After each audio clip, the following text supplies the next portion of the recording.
vamos a dar vuelta a la página y vamos a hablar de algo que probablemente si están del otro lado, algún caso escucharon o les pasó o lo escucharon en algún lado, que es el grooming, el acoso a los niños, niñas y adolescentes utilizando redes de internet. Yurman, tenemos unas placas para contar un poco y meternos de lleno en el tema. Bueno, vamos a ver las placas, le pedimos al director que ponga las placas, ahí tenemos, grooming, acoso en las redes. El grooming es el acoso sexual y virtual a niños, niñas y adolescentes por parte de un adulto en un medio digital como por ejemplo redes sociales. El acosador simula ser un niño o una niña a través de un perfil falso para establecer una conexión y control emocional sobre los chicos.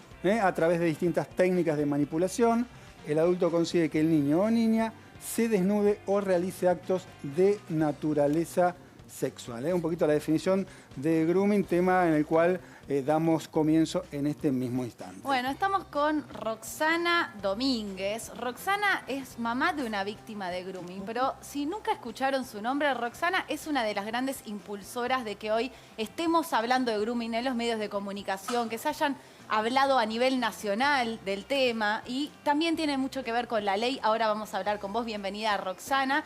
Y también estamos con Leandro. Leandro es víctima, fue víctima de grooming y también nos va a contar su caso especial y está en comunicación también vía Zoom, un especialista en seguridad informática, también para contarnos todas las herramientas que uno tiene que tener en cuenta, que se llama Sebastián Lombardi. Buenas noches a los tres. Vamos a arrancar por vos, Roxana. Hay mucha gente que probablemente es la primera vez que conozca tu historia. Contanos un poco cómo fue el caso de tu hija, cómo vos llegás a hablar de grooming cuando no se hablaba de grooming. Sí, bueno, mi hija en el año 2009 fue contactada a través de Facebook con 5 líneas activas donde mediante un juego de rol, ¿no? Un espacio virtual, le dieron un personaje a seguir y no le dieron, digamos, tenía que poner de su esencia, no había un guión a seguir. ¿Tu hija cuántos años tenía? En ese momento 13 años, año 2009 fue. ¿Podés explicar un poquito qué es un juego de rol? Seguramente Sí. no todo el mundo lo sabe. El juego de rol dentro de lo que es el manga, si bien el manga tiene un montón de historias que realzan los valores humanos, también tiene algo que deriva en el hentai, que traducido al español quiere decir perversión. Los chicos van tomando un personaje ahí, hay un adulto que es el que maneja la situación y a los personajes y los van naturalizando con contenido sexual. Digamos, diálogo explícito, sexo, ¿no? Por medio de letras hasta que obtienen imágenes. Tiene que ver con esto lo que se denomina pasos del grooming, ¿no? Se hace primero bajo el perfil falso, genera una amistad.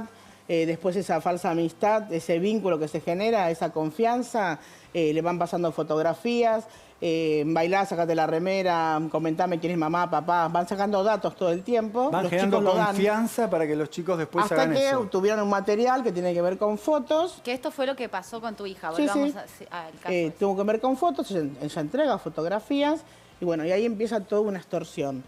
La verdad es que el perfil que la captó fue un perfil de hombre, entonces pasó en un par y resultó ser una mujer y no vivía en nuestro país, sino que vivía en el exterior. ¿Cuánto tiempo estuvo chateando con tu hija, haciéndose pasar por un hombre a través de este 2 juego? meses. 2 meses. ¿Y vos cuándo te enterás, cuándo te das cuenta de que algo estaba mal, digamos? En ese proceso fueron los cambios de temperamento de ella. Vos crías a tu hija, sabés cómo la vas criando y sobre todo marcó un aislamiento de dejar las actividades, como lo fue de ir a inglés, al fútbol, al básquet. Perdóname, Roxana, ¿qué edad tenía tu hija en ese 13 entonces? años. 13 años. Sí, esa iniciación de actividades y de sociabilizar que tuvimos todos a esa edad, lo llevó a las redes sociales, dejó la vida cotidiana y se quedó encerrada. Y vos al principio no entendés que a través de un dispositivo o una PC puede estar conectada con tanta gente y que a alguien le pueda hacer daño. Yo me di cuenta por eso y aparte ella en un momento me pide ayuda. Y ahí me entero de toda la situación ¿Ella qué que te tenía dice viviendo. puntualmente cuando te Y pide me dice, ayuda? mamá, necesito que me ayudes a salir de esto. Me siento en la compu, empiezo a ver lo que era todo contenido sexual entre adultos y menores de edad. Le habían sacado contenido sexual a tu Fotografías, hija sí. mediante esta trampa, una persona que se hacía pasar por un estafador, digamos, pero que se hacía pasar por un jugador en este videojuego. Sí, en realidad eso no era un videojuego, es un espacio virtual Un espacio puntual. Es virtual. como si estuviéramos acá Sí. y cada uno de nosotros adquirimos un personaje y va a estar alguien ¿no? Que te va diciendo cómo te vas a ir moviendo dentro del juego. Ahora te pide ayuda porque ella no puede salir, porque hay un proceso de extorsión y entiende que necesitaba tu ayuda. Pide ayuda porque la presión psicológica era muy fuerte. Yo hoy te lo resumo en 3 o 4 frases, pero hubo 2 intentos de suicidio en el medio. Cuando estamos hablando de grooming, estamos hablando puntualmente de abuso sexual infantil, donde el abuso comienza desde lo psicológico y el poder que ejerce, ¿no?, ese adulto, ¿no?, hacia el menor de edad. Desde ese lugar te hablo. Ella sintió la extorsión. ¿Vos dijiste en algún momento que te fuiste a vivir a un campo para tratar de que no haya conexión con internet? Sí. ¿Es correcto eso? Sí, hoy lo resumo así, mirando. Nos fuimos, yo vivía en la ciudad, nos fuimos, ¿no?, a vivir más a lo que es el campo y sin embargo me la encuentran igual. Un día mi hija no volvió a casa y ahí comienza esto de que vos te vas enterando. Yo veía la definición de grooming, sí, a esa definición le falta que tiene la característica que si la distancia lo permite, el acosador manipula tanto al menor que van al encuentro y estás hablando de otro tipo de delitos que tiene que ver con el abuso concretado y en muchos casos la muerte. Ahora vamos a llegar a eso porque el caso de Micaela Ortega marcó un punto y, digamos, un punto de un antes y un inflexión después. y queremos hablar puntualmente de cómo impactó, pero yo lo que te quiero preguntar es, en ese momento no estaba el caso Micaela, no se hablaba de grooming, no se hablaba de delitos informáticos, se hablaba poco también del acoso sexual a menores en los medios. ¿Cómo hiciste vos cuando efectivamente te das cuenta de lo que era víctima tu hija y querés pedir ayuda al Estado, básicamente? ¿Qué pasó Ninguno ahí? de los padres estamos preparados para el abuso sexual infantil y que al verlo a nuestros hijos tan quebrados de lo emocional. Me costaba comprender que alguien atrás de una cámara, ¿no?, y con 2 cables le hiciera tanto daño psicológicamente. Y cuando vi y entré, que era una sala virtual donde interactuaban 65 personas, el diálogo, como adulta me doy cuenta, el diálogo que tenía y la presión, sí me creé perfiles falsos, interactué en el juego, tuve la posibilidad de contratar a alguien con conocimiento, porque yo no tenía ningún conocimiento del sistema de navegación, y empezar a entender ese mundo virtual. Gané el juego, descubrí quién era su acosador, que resultó ser una mujer que vivía en México. Hice lo que pude y como me salió en ese momento, sí, no teníamos ningún acompañamiento ni desde la justicia ni leyes como ¿Vos fuiste a penalizar el delito. denunciarlo en ese momento? Sí, pero hoy te puedo decir que sé que es una denuncia eso, pero fui, conté lo que me estaba pasando y del otro lado tampoco te tenés que escandalizar por una foto que haya tenido en internet, ¿viste? Porque ahí tenés que ver que me hablaban del vacío legal, cómo lo encuadrás adentro, no tenías equipos investigativos en nuestro país que comprendieran tampoco la temática. O sea, no había ni respuesta ni tampoco acompañamiento de nadie. No, tampoco acompañamiento. Entonces lo que hice fue, tuve la posibilidad desde lo económico de contratar gente que me ayudara a saber qué pasaba del otro lado. Puntualmente, porque mi hija tuvo 2 intentos de suicidio y yo tenía que entender esa presión que ella tenía ahí, ¿no?, del otro lado, para demostrarle que una persona, esté donde esté, no tiene el poder, ¿no?, de presionarla tanto para que ella se quite la vida y que le íbamos a encontrar la debilidad al acosador del otro lado. Y lo que hice fue eso. A ver, ahora vamos a hablar con Leandro, que también va a contar su caso, pero yo te quiero preguntar, ¿cuál fue el punto de inflexión que marcó el caso de Micaela Ortega con la condena en 2016, donde se incluyó justamente el grooming? Contemos un poco el caso de Micaela Ortega, porque también fue una persona que se creó un perfil falso y a través de las redes sociales la citó, la violó y la mató. Y sí, Mica en el 2015 fue abordada, diciembre del 2015, por Jonathan Luna bajo un perfil falso, que fue Rochi de River. Manipula, vulnera, buscó el punto de debilidad de Mica que estaba pasando y las va al encuentro, ¿no? Jonathan Luna vio, manipuló y la asesinó a Mica, a pesar de que ya veníamos, que tenés una ley, pero nunca habíamos conseguido una política pública de Estado en prevención y la campaña. Era sumamente importante. Nosotras como madres, ¿no?, y parte del equipo de lo que era Mamá en Línea, veníamos, la sanción de la ley fue en el año 2013, ¿no? 26.904, se tipificó el delito de grooming el 13 de noviembre del 2013. 2014, 2015 pedimos una campaña de prevención porque veíamos lo que estaba pasando. Yo a mi hija la tengo viva de casualidad, lo mismo que Rosa Castro, que es la otra mamá que me acompañó en la lucha. No nos dieron la campaña, salimos a recorrer los municipios. 2014 habíamos pasado por Bahía Blanca. Se dan cuenta, ¿no? Están escuchando, están hablando de mamás que tienen que ir a recorrer el país, municipios, porque no las escuchaban, no existían las herramientas en el Estado para poder ayudarlas y ellas pidiendo por los medios y recorriendo, pidiendo ayuda hasta finalmente Y no hace tanto lograr. tiempo atrás, ¿no? Y no, No, hace no. tanto tiempo atrás. 2014 habíamos pasado por Bahía Blanca, donde el Consejo Deliberante vota por unanimidad el acompañamiento a la ley, ¿no? Y que se iba a hacer una campaña en el municipio que pedíamos que en los zócalos de los ABL coloquen lo que era el grooming y que se podía denunciar. Eso nunca se llevó a cabo. Roxana, me quedo con lo que dijiste, me parece que falta el rulito, el cierre, porque vos me dijiste, fuiste a México al encuentro Sí. de la persona que manipulaba a tu hija. Sí, cerramos ambas cosas. Sí, viajé a México para saber quién era quien acosaba a mi hija, busqué su debilidad.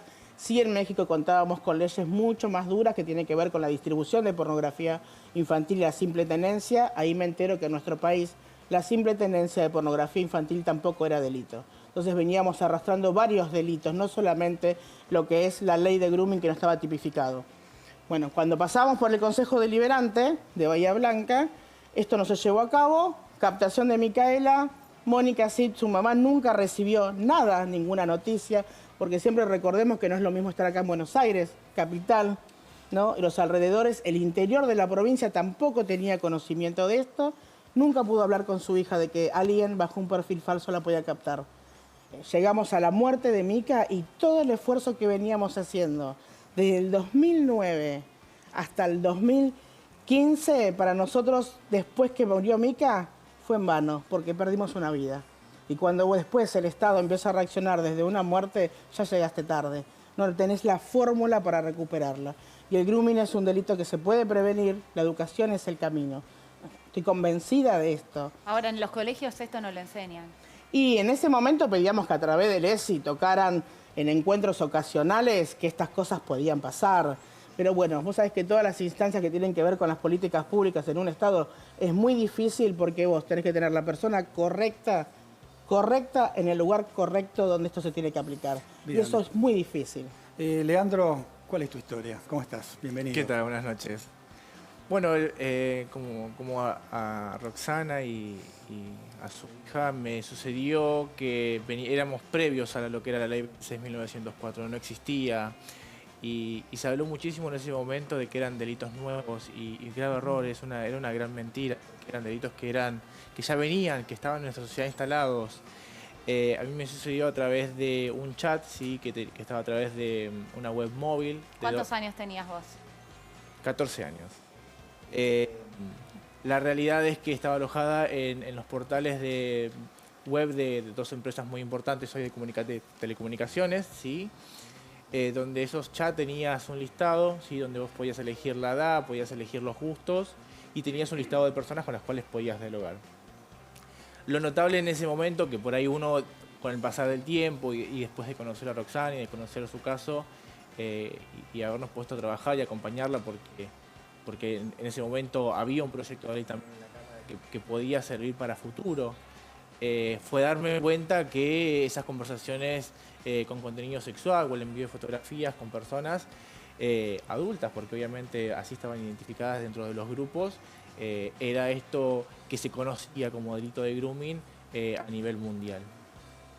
Obviamente meses después estos chats dejan o sea, se dan de baja porque teníamos la evolución del 2G al 3G. Vos todo eso te lo guardaste cuando Así tenías es. 14 años, a nadie, digamos, para vos. Es que para la edad no sé, ni sabíamos que era un delito, ni sabíamos qué sucedía. Era algo que, como dijo Roxana, que te naturalizan y vos decís, esto es normal, Pero esto sí te es sentías, común. sabías que había algo mal, digamos, que te sentías mal con eso. Exactamente, porque la persona que había recibido la fotografía también me lo decía, me lo indicaba, lo marcaba.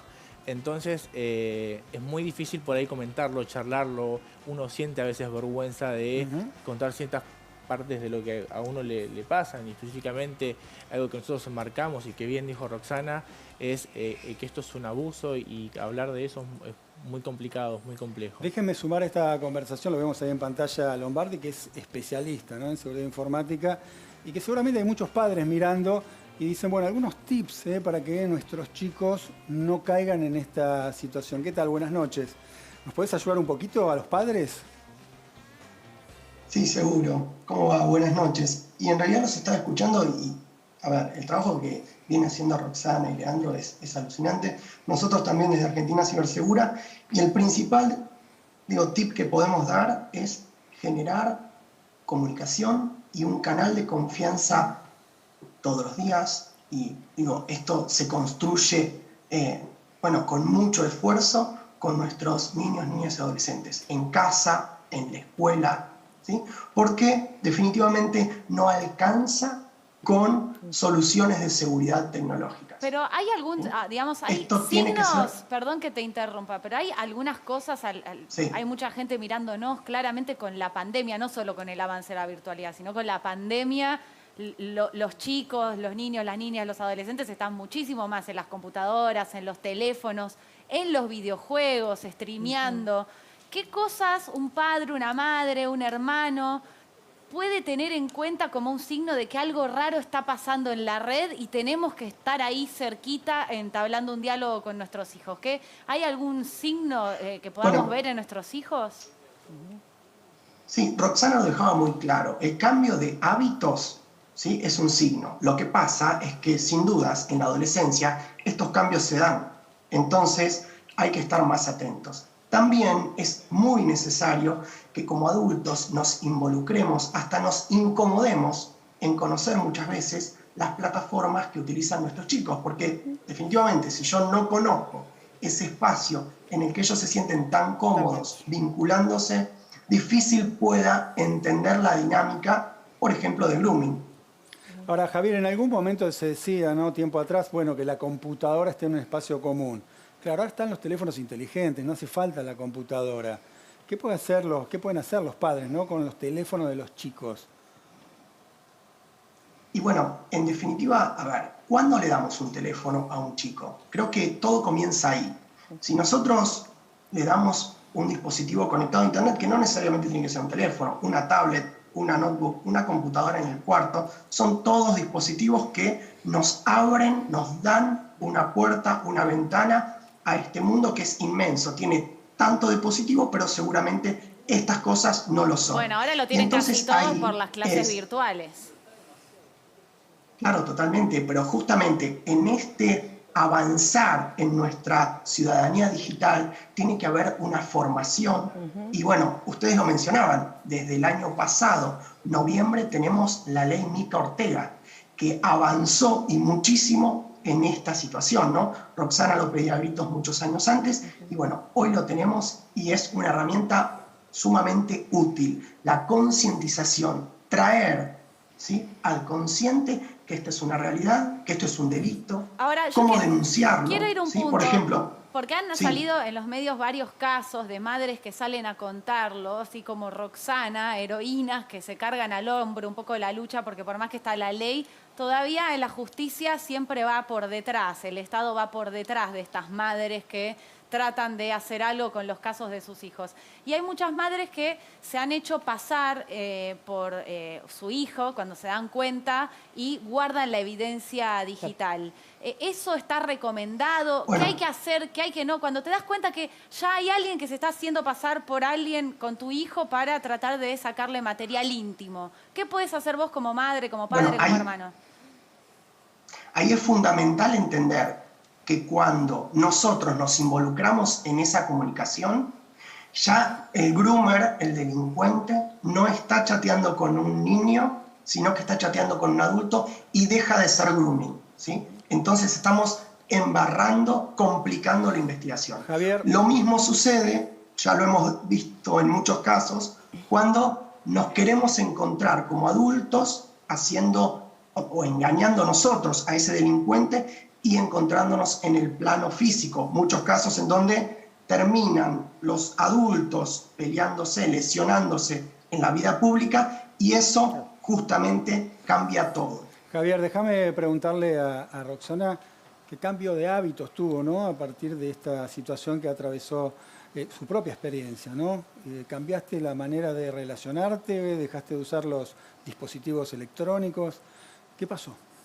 Y pasó que asumí mi rol de adulta y de madre en casa. Dejé de ser amiga de mi hija, dejé de ser su compinche. asumir la responsabilidad de que yo soy la que da las órdenes, el control y marca el camino correcto. El dispositivo con horarios.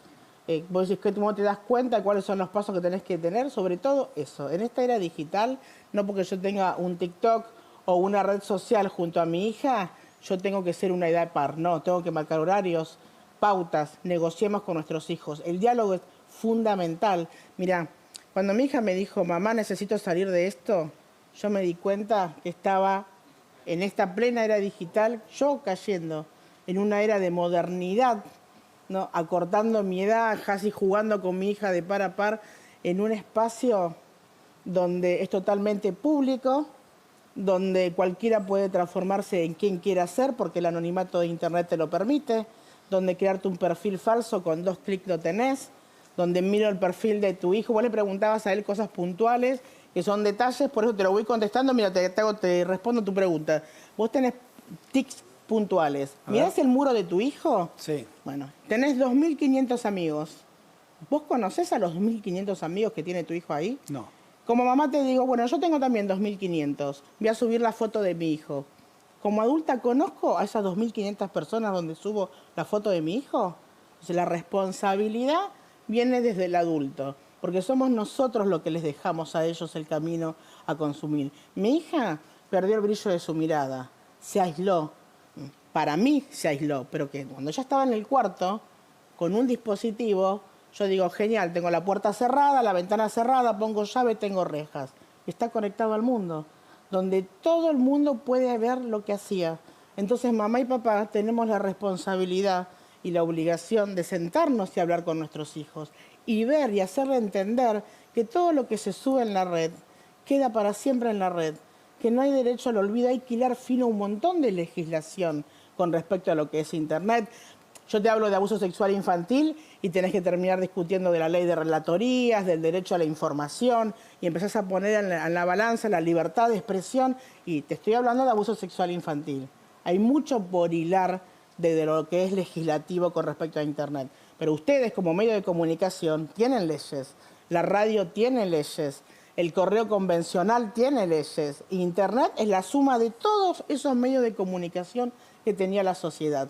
Sin embargo, no tiene una legislación que prohíba que esas grandes empresas sean el canal de la distribución de la pornografía infantil. No, total. Y esto que contás es re importante para todas las personas que te están escuchando, porque además hay poca concientización. Además de que no están esas herramientas, no es que no hay funcionarios que se dediquen a eso, porque hay fiscalías especializadas, abogados especializados, pero son pocos. No hay una decisión desde el Estado de abordar de verdad de forma integral el grooming, desde la educación, desde la justicia. Por eso, Roxana, yo te quiero agradecer no solo por estar acá en Fuego Amigo, sino por la lucha que das y por la concientización, que no bajás los brazos y seguís adelante, porque hay muchísimos madres, padres, hermanos, familias que han quedado destrozados por el abuso sexual infantil a través del grooming, a través de Internet con perfiles falsos. Muchísimas gracias por venir. Te vamos a volver a convocar porque es un tema que nos preocupa. Gracias, Leandro, también por compartir tu experiencia. Si me das un Sí, minuto, yo también iba a contar que había, no había. hay, justo decías un compromiso del Estado y bueno, no dejar escapar que obviamente se creó el Instituto de Políticas Públicas de Prevención de Grooming, que hoy no solamente implementa, gracias a Roxana, que es la cabeza y la directora de este instituto, sino que además se está intentando llevar a través de un programa que diseñamos a todos los municipios de la provincia de Buenos Aires, y se está comenzando a capacitar a las fuerzas policiales de las provincias a nivel nacional y a las fiscalías, Muy y también a través del sistema educativo para los docentes y padres, para que se involucren en la temática y brindarles las herramientas para poder afrontar este problema que nos azota a nivel nacional. La ley Mica Ortega lo que arrastra es eso, la política de Estado aplicada al compromiso de que la sociedad tiene que evolucionar sí o sí, que es articular los 3 poderes. Bueno, Muchas les gracias, agradecemos a los 3, a Sebastián también. Gracias por traer acá información en un tema que, de nuevo, le falta todavía mucho. Bueno, gracias y buenas noches. Bien.